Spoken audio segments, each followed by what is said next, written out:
Hello students, metallurgy chapter में हम 6th lecture की बात कर रहे हैं बेटा। अभी तक हम क्या कर रहे थे, मेटल ऑक्साइड को रिड्यूस करने के लिए कार्बन का यूज़ कर रहे थे, जिसको हम स्मेल्टिंग बोलते हैं।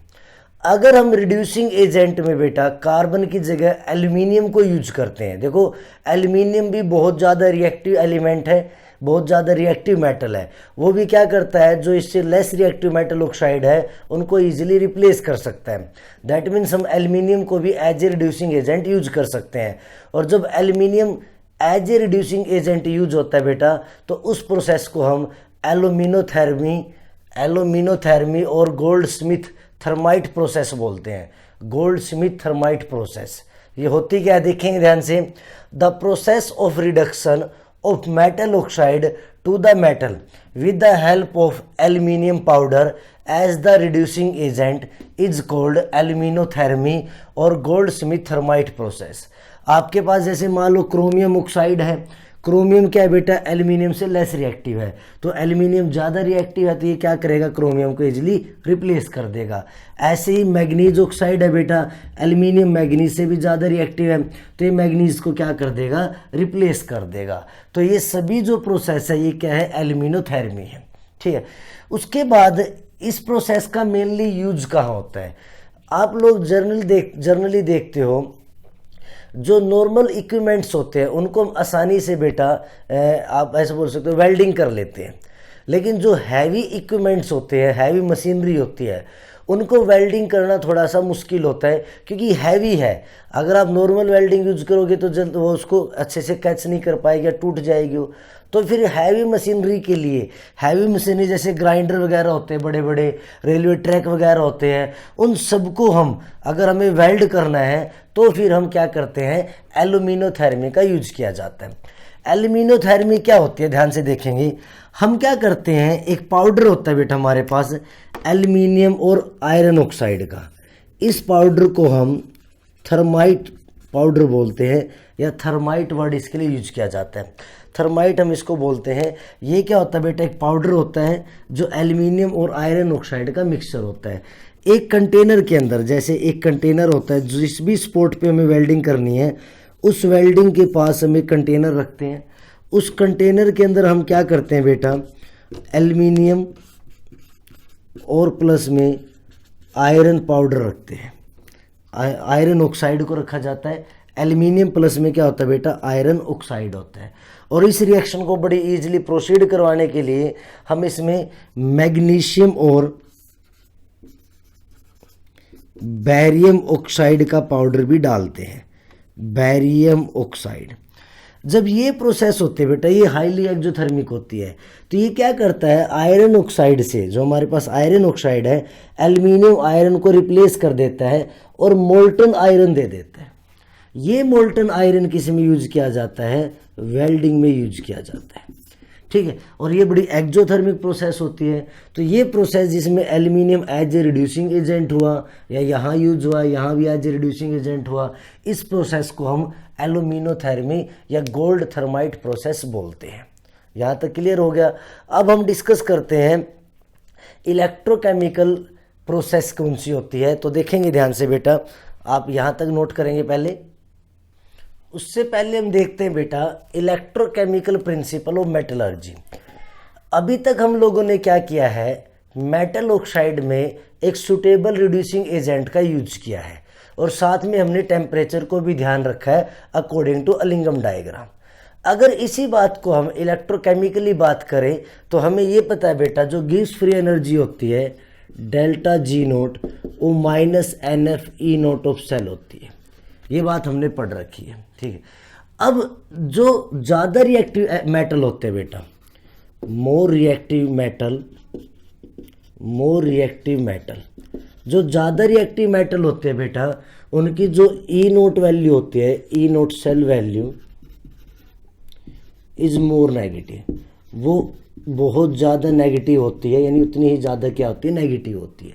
और अगर ये ज़्यादा नेगेटिव आएगी बेटा, that means delta G note क्या आएगा, पॉजिटिव आएगा।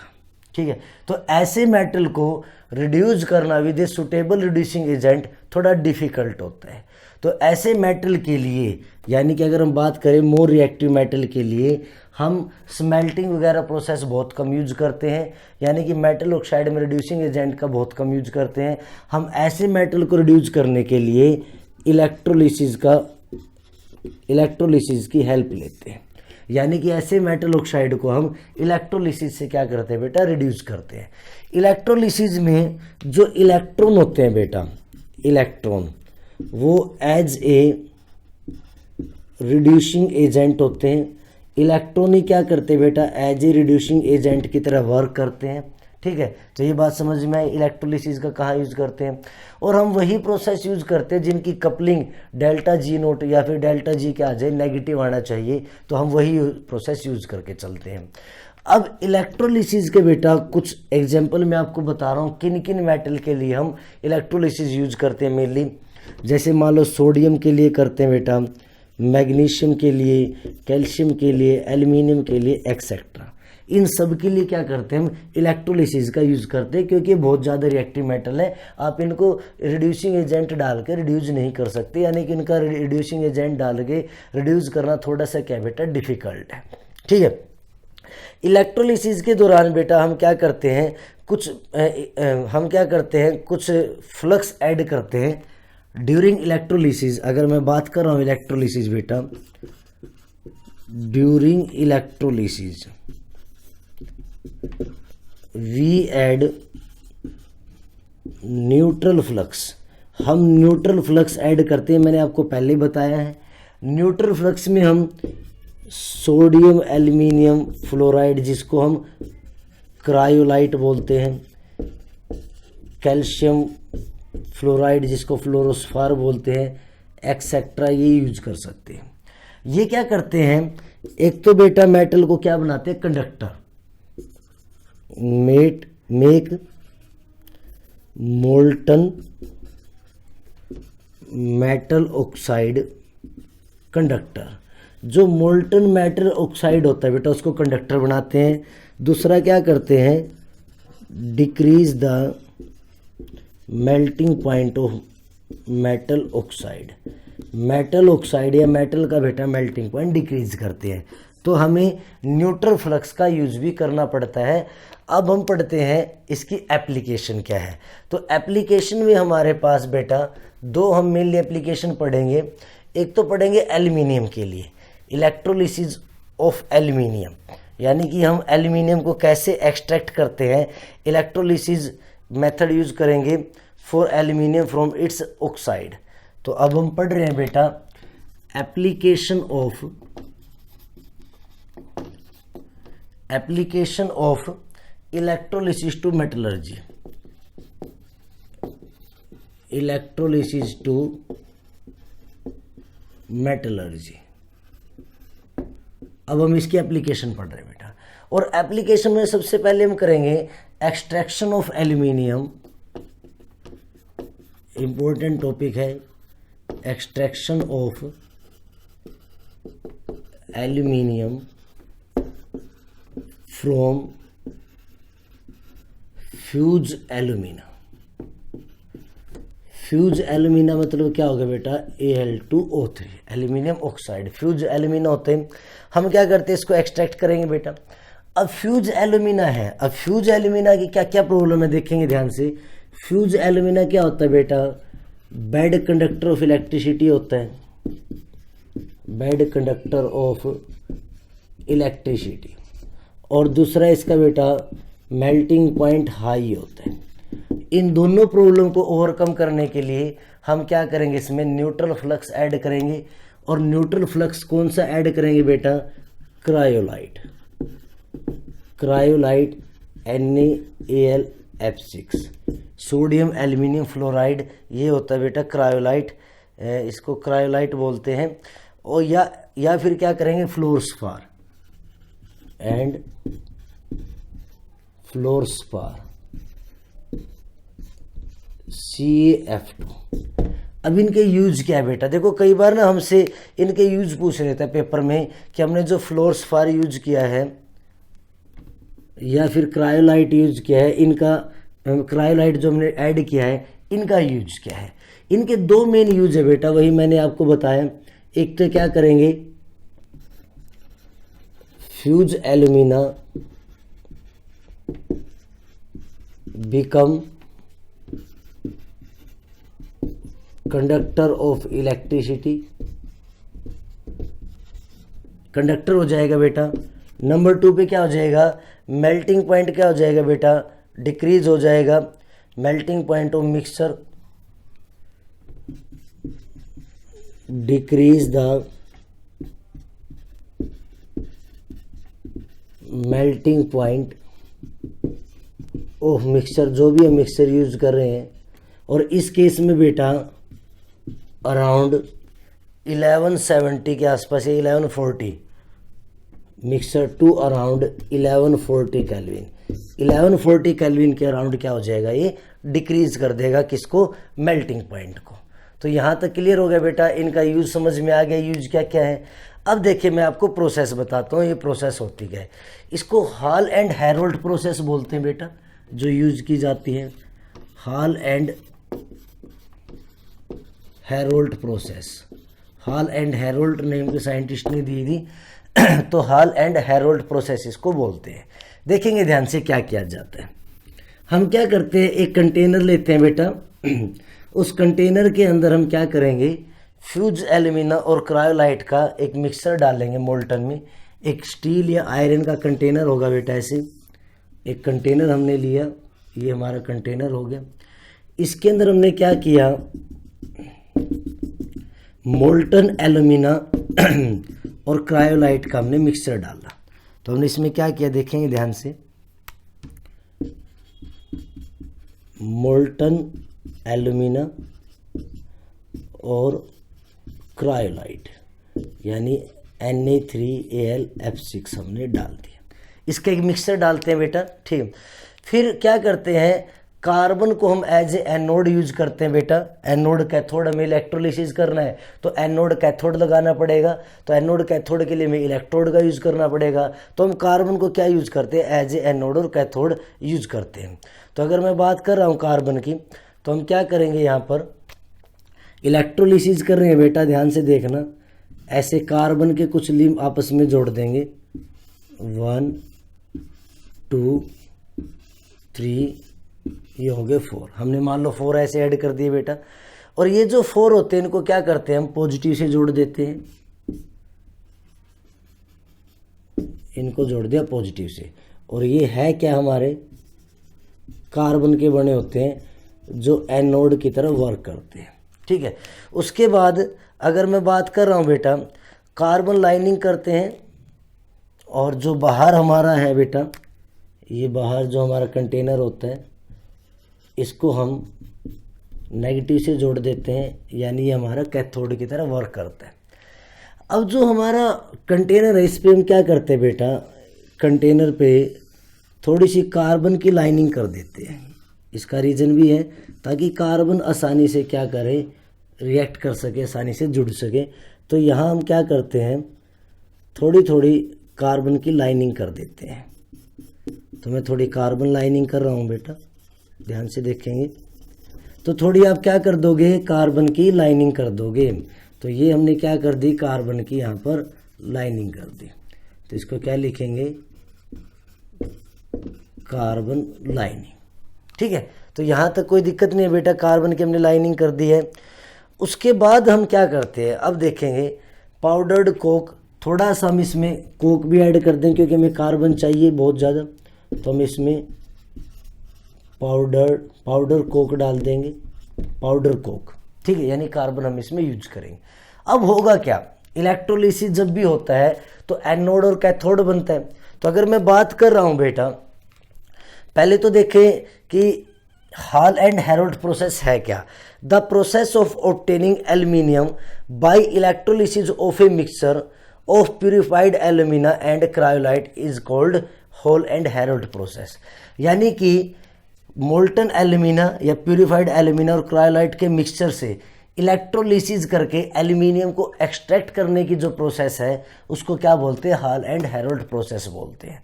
होता क्या है देखेंगे बेटा, at cathode during electrolysis at cathode, cathode पर क्या होता है ध्यान से देखेंगे।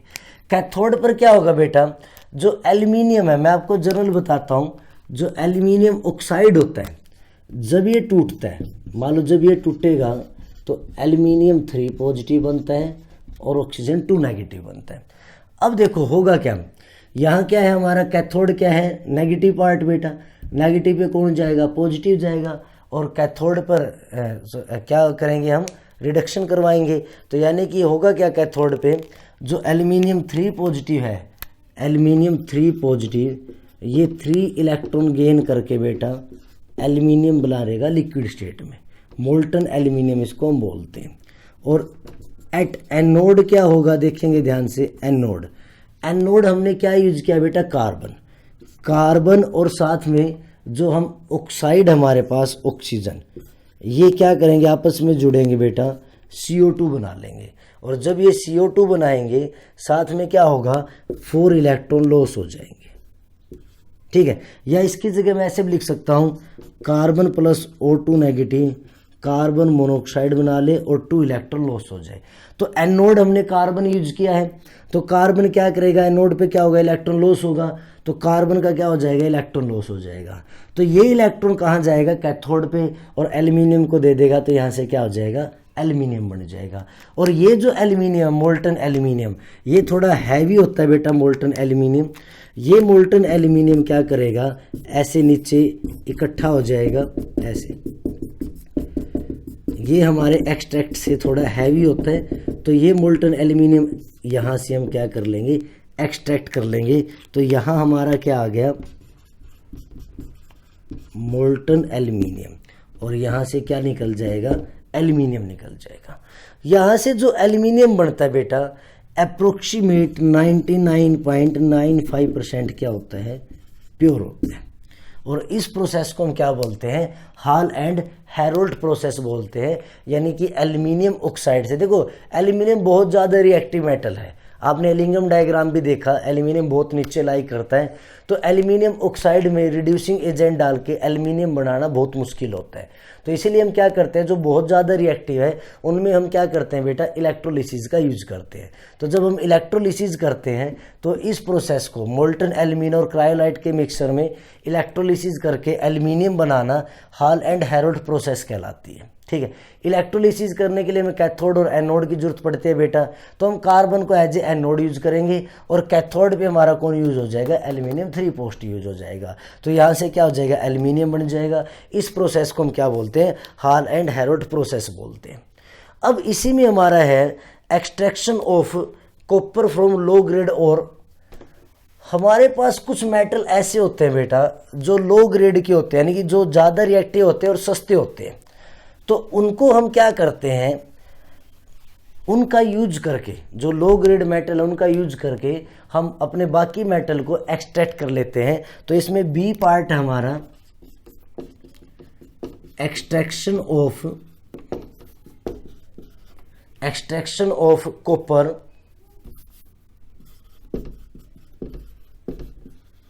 फ्रॉम, एक्सट्रैक्शन ऑफ कॉपर ऐसे बोल सकते हो, फ्रॉम लो ग्रेड और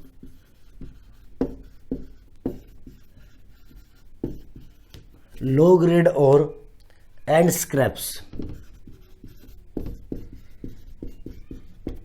देखो हमारे पास मान लो कॉपर का कोई क्या है, मान लो कोई भी और है हमारे पास जिसमें क्या होगा बेटा, कॉपर 2 पॉजिटिव होगा। हम क्या करेंगे, मेटल का यूज करेंगे जो कॉपर से ज़्यादा रिएक्टिव है।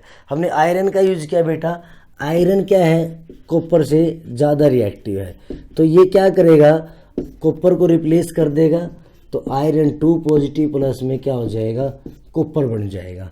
तो यहाँ से क्या हुआ, कॉपर का मान लो कोई भी सॉल्यूशन था, अब क्या हो गया, कॉपर की जगह आयरन चला गया और कॉपर क्या हो गया, इजीली एक्सट्रैक्ट हो गया। आपने लीचिंग भी पढ़ा था बेटा, लीचिंग में भी यही प्रोसेस थी।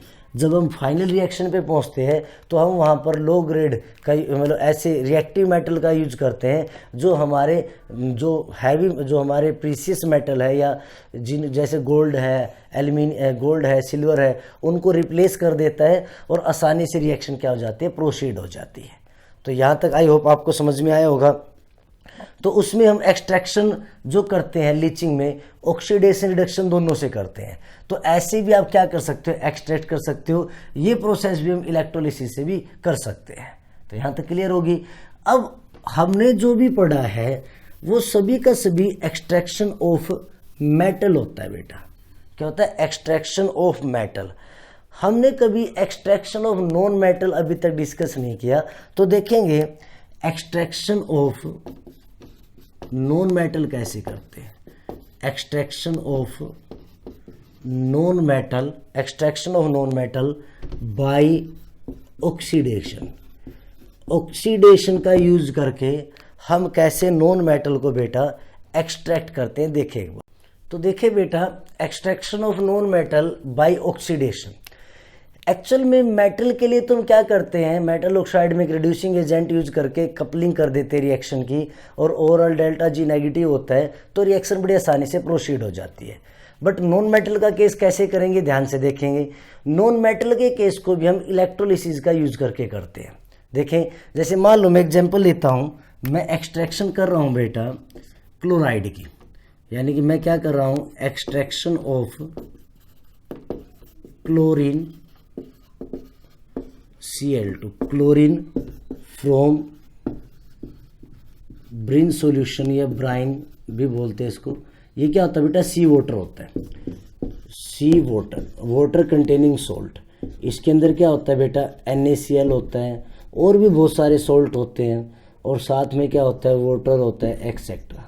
सॉल्ट प्लस वाटर होता है। अब यहीं से हम क्या करते हैं, क्लोरीन को एक्सट्रैक्ट कर लेते हैं।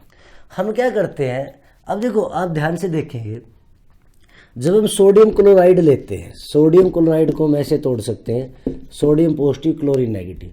तो मैं क्लोराइड लेके चल रहा हूँ बेटा, ये क्लोराइड है। जब हम क्लोराइड को वाटर में मिक्स करते हैं, ठीक है, तो ये जो रिएक्शन होती है यहाँ से, जब हम वाटर में इसको मिक्स करते हैं तो यहाँ से जो रिएक्शन होती है वो 2OH नेगेटिव प्लस H2 और Cl2 गैस होती है, ठीक है।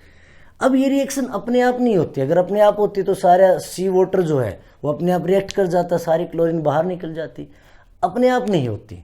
इस रिएक्शन को करने के लिए हमें जो गिब्स फ्री एनर्जी चाहिए होती है, स्टैंडर्ड गिब्स फ्री एनर्जी, वो अप्रोक्सीमेट 422 किलो जूल की रिक्वायरमेंट होती है। यानी कि अगर मैं बात कर रहा हूँ, the delta G for this reaction is, the delta G note standard Gibbs free energy for this reaction is plus 422 kilo joule. तो हमें 422 किलो जूल क्या होता है बेटा, एनर्जी की जरूरत पड़ती है इस रिएक्शन को प्रोसीड करने के लिए। इसलिए ये रिएक्शन अपने आप नहीं होती है। और अगर मैं इससे इसका ई नोट की वैल्यू निकालता हूँ, ईएमएफ की बात करूँ भी कितना, अगर मैं इलेक्ट्रोलिसिस करता हूँ, अब ये अपने आप तो होगी नहीं, तो इस रिएक्शन को हम क्या करते हैं, इलेक्ट्रोलिसिस से प्रोसीड करते हैं। अब इलेक्ट्रोलिसिस से प्रोसीड करेंगे तो हमें कोई ना कोई वोल्टेज उसमें लगानी पड़ेगी। तो कितनी वोल्टेज चाहिए वो देखेंगे। अगर मान लो मैं इन केस ऑफ इलेक्ट्रोलिसिस लेता हूँ तो कितनी वोल्टेज रिक्वायर्ड होगी, हमें पता है ड्यूरिंग इलेक्ट्रोलिसिस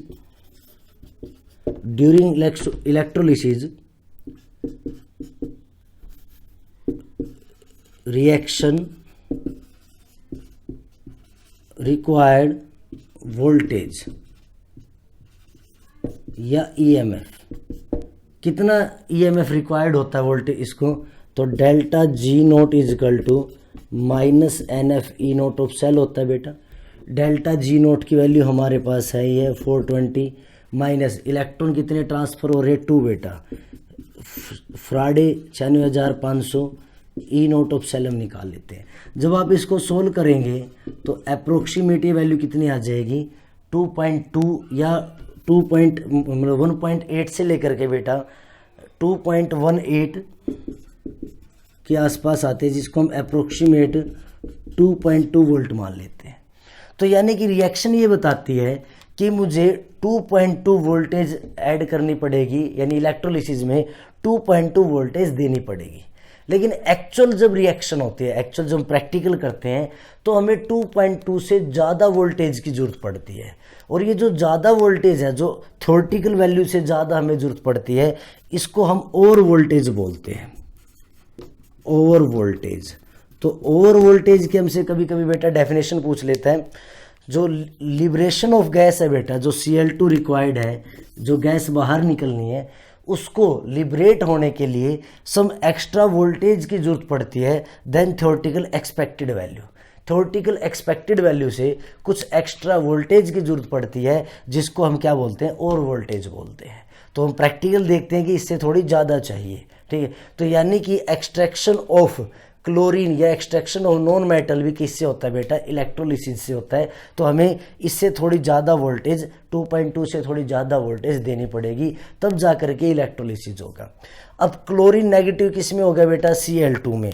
तो देखो यहाँ चार्ज है -1, यहाँ है 0, तो यानी क्या हो गया, ऑक्सीडेशन। तो इसका मतलब ये किससे होती है, ऑक्सीडेशन से होती है। तो बात पता चल गई कि नॉन मेटल को कैसे हम इलेक्ट्रोलिसिस करते हैं। तो अभी तक जो हमने मेथड पढ़े, देखो ध्यान से, हमने क्या किया, मेटल ऑक्साइड को रिड्यूस किया पहले with the help of suitable reducing agent, जैसे आयरन ऑक्साइड से आयरन बनाया, फिर हमने कॉपर ऑक्साइड से कॉपर बनाया, फिर हमने क्या किया बेटा, एल्यूमिनियम ऑक्साइड से इलेक्ट्रोलिसिस का यूज करके एल्यूमिनियम ऑक्साइड से एल्यूमिनियम बनाया। तो हम ऐसे क्या करते हैं, मेटल ऑक्साइड से मेटल बनाते हैं। बट अभी तक हमारे पास जो मेटल बना है वो 100% प्योर नहीं होता, इसलिए हम उसको क्रूड मेटल या कच्चा मेटल बोलते हैं। उस क्रूड मेटल के अंदर से इम्प्योरिटी रिमूव करना और उसको प्योर करने की प्रोसेस को या प्यूरिफाइंग प्रोसेस को हम रिफाइनिंग बोलते हैं। तो नेक्स्ट लेक्चर में बेटा हम रिफाइनिंग पढ़ेंगे, और ये बहुत अच्छा टॉपिक है रिफाइनिंग। CBSE एग्जाम में रिफाइनिंग से एक क्वेश्चन बहुत बार मिल जाता है। तो रिफाइनिंग का मतलब क्या हो गया भी, जो हमारे पास क्रूड मेटल है या फिर जो हमारे पास मेटल आए हैं उनको हमें प्यूरिफाई करना है। तो नेक्स्ट लेक्चर में हम रिफाइनिंग को डिस्कस करेंगे। आई होप यहाँ तक समझ आया होगा। Thank you very much.